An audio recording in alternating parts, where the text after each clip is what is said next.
On est heureux d'être ensemble actuellement pour avoir des mouvements syndicaux importants sur des sujets importants, mais rien n'est jamais sacralisé, honnêtement, ni dans les vies privées, ni dans les vies publiques. Quand on voit par ailleurs quelques unions sacrées, la manière dont ça tourne... voilà, donc il faut faire attention. Pas d'union sacrée, mais 2003 et la réforme des retraites de François Fillon sont oubliés. À l'époque, l'accord signé par François Chirec et la CFDT avec l'État avait fortement divisé l'action syndicale et laissé des traces jusqu'à aujourd'hui. Mais pour cette nouvelle réforme dont Éric Woerth a annoncé les grandes lignes ce mardi, l'ensemble des syndicats font blocus.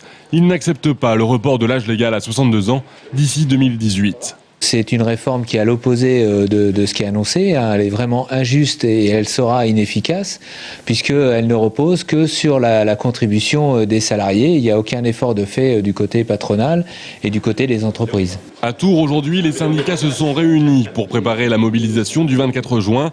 Tous étaient conviés autour de la table, mais FO et Sud Solidaire n'ont pas répondu à l'invitation.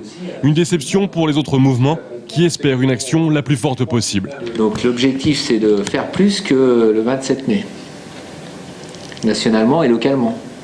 Il faut que les gens réagissent vite et bien, parce que là je pense que c'est le moment d'agir. Septembre, ça sera trop tard. Même si on a des actions, même s'il y a certains projets de loi qu'on a réussi à retirer, celui-là, il a l'air franchement convaincu de son texte.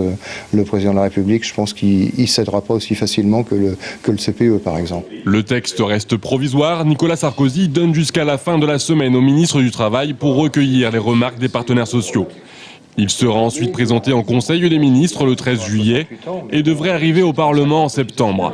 D'ici là, son contenu est encore susceptible de modification.